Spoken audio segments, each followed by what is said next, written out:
Hello students, मैं आपका अंकित sir एक बार फिर से स्वागत करता हूं आप सभी का अपने यूट्यूब चैनल कंपटीशन गुरु में। आज मैं आपको अनुपात और समानुपात के बारे में पढ़ाने वाला हूं। तो सबसे पहले हम लोग जानते हैं कि अनुपात और समानुपात होता क्या है। तो अनुपात की बात करें तो दो राशियों के बीच में जो संबंध बताया जाता है, जो संबंध बताता है, उसको हम लोग अनुपात कहते हैं। और दो अनुपातों के बीच में जो समानता या संबंध बताता है उसे हम लोग समानुपात कहते हैं। अनुपात की बात करें तो अनुपात को हम लोग अंश और हर के रूप में व्यक्त करते हैं। जैसे हमने कह दिया A/B, ये हमारा अनुपात हो गया। कहने का मतलब ये हुआ कि अनुपात का मतलब होता है कि नीचे वाली संख्या से हम ऊपर वाली संख्या में भाग दे रहे हैं, यानी कि A/B। और इसको हम लोग शो कैसे करते हैं, A/B या A/B। ये जो दो बिंदी दी हुई हैं ये अनुपात का सिंबल होता है, इस बात को याद रखेंगे। ठीक है, चलिए चलते हैं हम लोग ज़्यादा समय न बर्बाद करते हुए अपने पहले क्वेश्चन की ओर। सीधा पहला क्वेश्चन दिया गया है AB, BC, X तथा C² अगर समानुपातिक हैं तो X का मान ज्ञात कीजिए।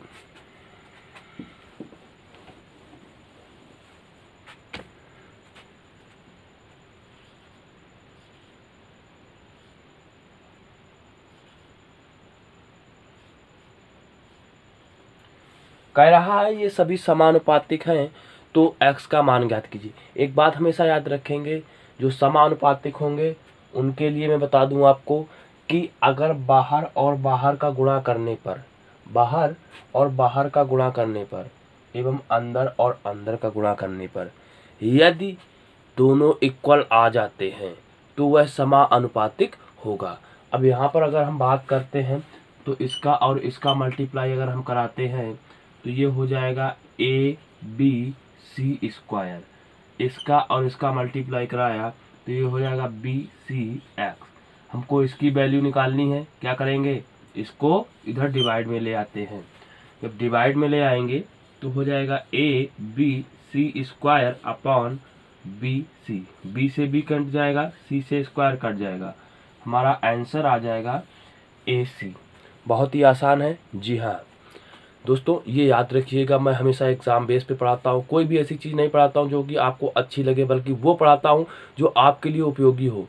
हमें इससे कोई मतलब नहीं है कि अच्छा लगे आपको या नहीं, मगर मैं वो पढ़ाने वाला हूँ जो आपके लिए सिलेक्टेड है, जो आपके लिए उपयोगी है, ना कि आपके लिए अच्छा। अगर अच्छा लगना ही पढ़ाना होता तो कुछ क्वेश्चंस ला के मैं रख देता।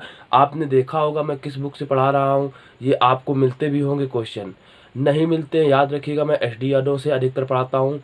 इसके बाद मैं किरण पढ़ाऊँगा और RS अग्रवाल भी मैं पढ़ाता रहता हूँ, कभी कभी उससे भी लेता हूँ, मगर मैं ज़्यादातर SD यादव और किरण से पढ़ाता हूँ। क्यों? क्योंकि इसके क्वेश्चन ज़्यादा एग्ज़ाम में पूछे जाते हैं। तो आप लोग भी ये सॉल्व करते रहें, और जहाँ भी आपको डाउट हो, मैंने कई एक क्लासों में अपना व्हाट्सअप नंबर दे रखा है, मैं आज भी आपको लिख दूंगा लास्ट टाइम, तो आप हमारे पास व्हाट्सअप कर सकते हैं प्रॉब्लम। यही नहीं कि आप मैथ की प्रॉब्लम की बात करूं, रीजनिंग, GS, किसी भी सब्जेक्ट में आपको प्रॉब्लम हो आप हमारे पास SMS कर सकते हैं, मैं उस प्रॉब्लम का सलूशन आपको दूंगा। चलिए चलते हैं हम लोग नेक्स्ट क्वेश्चन की ओर। दिया गया है 1.2 रेशियो 3.9 CO2 रेशियो X। कह रहा है X की वैल्यू ज्ञात करनी है। अब यहाँ पर हमको X की वैल्यू ज्ञात करनी है, जैसा कि अभी हमने बताया था कि बाहर बाहर का गुणा करने पर, अंदर अंदर का गुणा करने पर अगर इक्वल आएगा तो हमारा समानुपात हो जाएगा। तो यहाँ पर हम लोग देखेंगे, पहले हमने बाहर बाहर का गुणा कराया तो ये हो जाएगा 1.2x, और इक्वल लगाया, इसका गुणा करा देंगे तो 3.9 × 2। जब हमने ये किया, यहाँ पे ये मल्टीप्लाई में है, इसको इस तरफ ले आते हैं, डिवाइड में हो जाएगा तो ये हो जाएगा 3.9 × 2 अपॉन 1.2। दशमलव से दशमलव हटा दिया, इसको काट दिया 6, फिर से काटते हैं इसको, 13×3 = 39, और इधर आ जाएगा 2, यानी कि 13/2 काट दिया 6.5। हमारा आंसर आ गया। समझ में आया? चलिए चलते हैं हम लोग नेक्स्ट क्वेश्चन की ओर।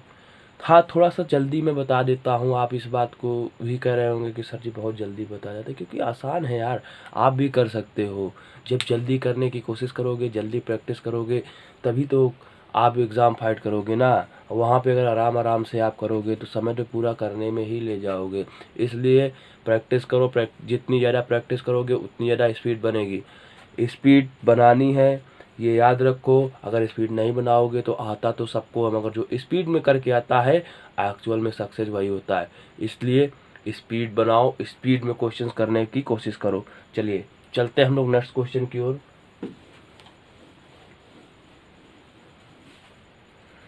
दिया गया है 8:25 समानुपात 56:x।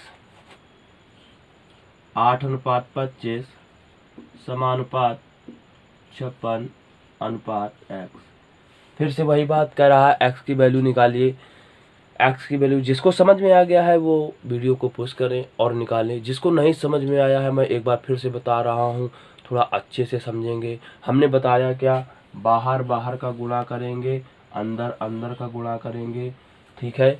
बाहर बाहर का गुणा करेंगे, अंदर अंदर का गुणा करेंगे, और इसके बाद इक्वल लगाएंगे, जो डिवाइड करने वाला होगा उसे डिवाइड कर देंगे। तो इसका मल्टीप्लाई इसमें कराया तो ये हो जाएगा 8x, इसका मल्टीप्लाई इसमें करा देंगे तो 25 गुणा 56। अब देखो इतना बड़ा मल्टीप्लाई कराने की क्या जरूरत है, जब हमको पता है आगे हमको डिवाइड करना है। तो हमने क्या किया, x इक्वल 25 मल्टीप्लाई 56/8, ठीक है।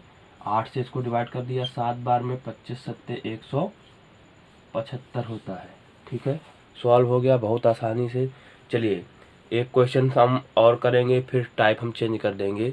चलिए देखते हैं, और ये वेरी मोस्ट इम्पॉर्टेंट क्वेश्चन है, इस बात को भी याद रखेंगे जो मैं लेके आ रहा हूँ। तो एक बार इसको ज़रूर समझ लेंगे, कई एक बार परीक्षा में इस तरीके का क्वेश्चन पूछा गया है। चलिए देखते हैं। दिया गया है √2 अनुपात 1 + √3, ठीक है, समानुपात √6 + x, सॉरी अनुपात x, ठीक है। कह रहा है कि यहाँ पे x की वैल्यू निकालनी है। देखो करना कुछ नहीं, वही काम फिर से बाहर बाहर का गुणा अंदर अंदर का गुणा करा देंगे। तो √2x बराबर, इधर जब हमने कराया तो इसका इसमें कराएंगे तो ये हो जाएगा √6 प्लस इसका इसमें कराएंगे तो √18, ठीक है। अब इसको हमें डिवाइड करना है इससे। इसके पहले देखेंगे कि यहाँ पे 2 कॉमन मिल रहा है, यहाँ भी हमको 2 कॉमन मिल रहा है। दोनों तरफ हम 2 कॉमन ले लेंगे तो इधर आ जाएगा √2, जब हमने कॉमन ले लिया तो अंदर क्या बचेगा √3, प्लस इधर जब हमने ले लिया तो क्या बचेगा √9/√2। ये x की वैल्यू आ रही है। इसको काट दिया, ये इसका वर्गमूल करते हैं, कितना हो जाएगा 3, और इधर पे वही रहने वाला है। ये हमारा आंसर आ गया। बहुत आसान है ना? जी हाँ, आप कर सकते हैं, बहुत आसान है। चलिए चलते हैं हम लोग नेक्स्ट क्वेश्चन की ओर।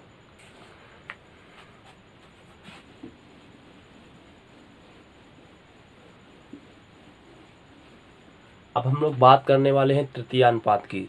तृतीयानुपात क्या होता है, तो याद रखेंगे कि जैसे कुछ संख्या दी हुई है, मान लिया कि a और b, ठीक है, कह देगा इसका तृतीयानुपात ज्ञात करो।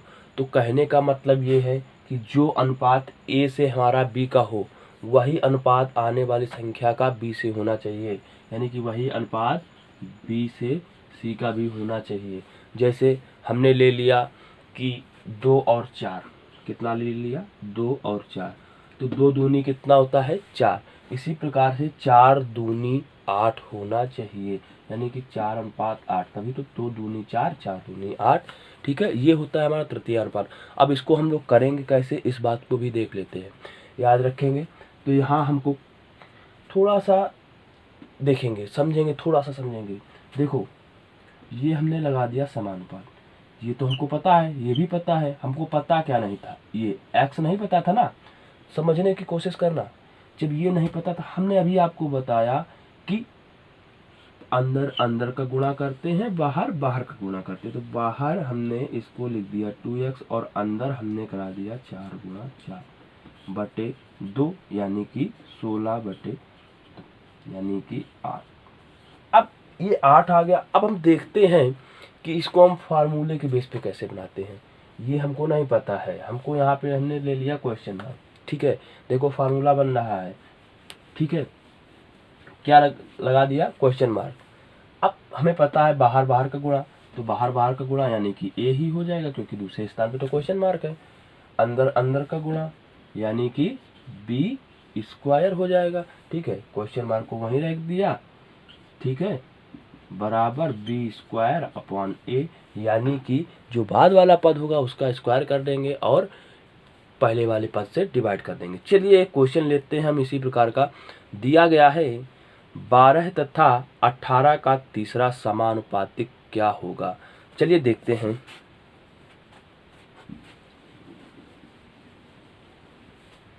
दिया गया है 12 तथा 18 का तीसरा समानुपातिक क्या होगा। देखेंगे 12 और 18। तो यहाँ पर हमको सबसे पहले क्या करना है, एक को ए ले लेना है, दूसरे को ले लेना है बी। हमने इसको ए ले लिया और इसको ले लिया बी। अभी अभी जस्ट हमने बताया था करना क्या है कि बी का स्क्वायर यानी कि 18 का स्क्वायर 18 गुणा 18 कर देंगे और ए से डिवाइड कर देंगे। ए से जब हमने इसको डिवाइड किया तो 6 दूनी 12 और 6 तिया 18। इसको भी हम डिवाइड कर देते हैं तो यहाँ आ जाएगा 9। ठीक है, इतना समझ में आता है। अब बचा क्या, कुछ नहीं, सिर्फ इसका मल्टीप्लाई इसमें करा देना है।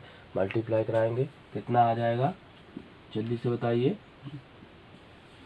आंसर आ गया। सबको समझ में आया। चलिए बहुत अच्छी बात है। चलिए चलते हैं हम लोग नेक्स्ट क्वेश्चन की ओर। ये तो रहा हमारा तृतीय अनुपात का। अब हम लोग बात करने वाले हैं चतुर्थ अनुपात की। जब 3 अनुपात दिए होंगे और चौथा अनुपात पूछा जा रहा है तब क्या करना होगा हमको। कुछ नहीं, बिल्कुल सेम प्रोसेस उसका भी है। देखते हैं। दे दिया है 12, 16, 18 संख्याओं का चौथा समानुपातिक क्या होगा। चलिए देखते हैं 12, 16 और 18।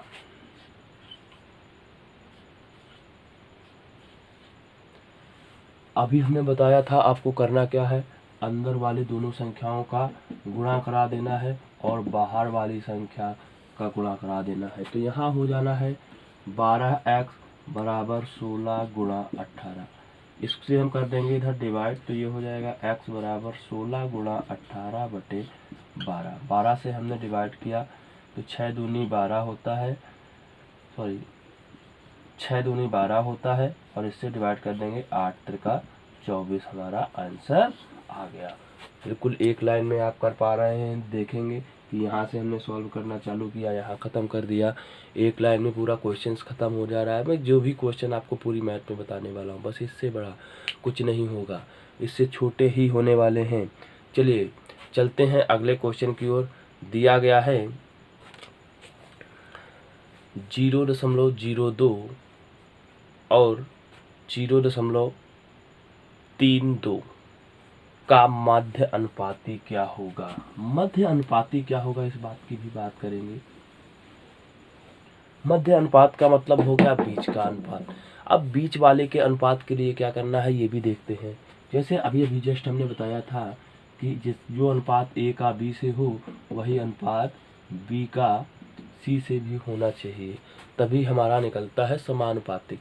अब ये तो निकल आया। अब हम लोग बात करते हैं कि यहाँ से हम मध्य अनुपाती कैसे निकालेंगे, इसकी बात करते हैं। तो हमने बताया अंदर अंदर का गुणा करेंगे, बाहर बाहर का गुणा करेंगे। बाहर बाहर का गुणा कराया था तो AC आया था, अंदर अंदर का गुणा कराया तो B स्क्वायर आया। इतना समझ में आता है। हमको वैल्यू चाहिए B की और यहाँ आया क्या है B स्क्वायर। तो हम क्या करेंगे, यहाँ B की वैल्यू लगा देंगे, यहाँ √A इंटू C कर देंगे, ये निकल आएगा तो हमारा आंसर आ जाएगा। चलिए चलते हैं हम लोग क्वेश्चन की ओर अपने। दिया गया है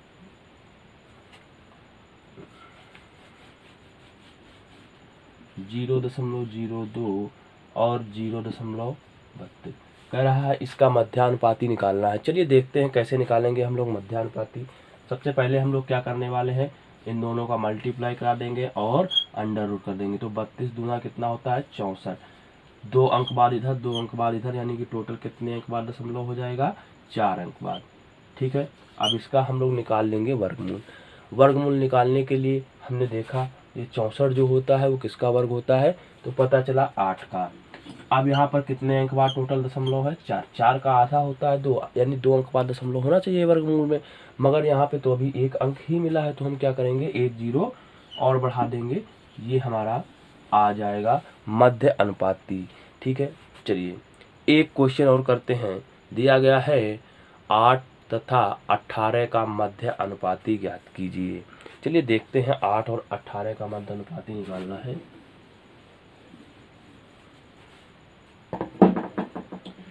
फिर से वही काम करेंगे, अंडर रूल लगाएंगे, 8 गुणा 18 कर देंगे। ठीक है, जिसको जिसको समझ में आ गया है सॉल्व करिए, जिसको नहीं आया है वो देखेंगे बोर्ड की तरफ, बाकी लोग वीडियो को पोस्ट करेंगे, सॉल्व करेंगे। जिन्होंने नहीं समझ में आया एक बार फिर से देखेंगे। हमको करना क्या है, अंडर रूट के अंदर जो संख्याएं दी गई हैं दोनों का मल्टीप्लाई करा देना है और वर्गमूल निकाल लेना है। तो 18 8 होता है 144, अंडर रूट के अंदर 144 आ गया। अभी देखेंगे ये 12 का स्क्वायर होता है, आंसर हमारा 12 आ गया। तो आपको हमारी ये वीडियो कैसी लगी कमेंट करके ज़रूर बताएं, लाइक करें, अपने दोस्तों के साथ में शेयर करें। जो हमारे चैनल पर नए हैं चैनल को सब्सक्राइब करें, बेल आइकन को दबाएं, जिससे हमारे आने वाले वीडियोस का आप सभी को पता चलता रहे।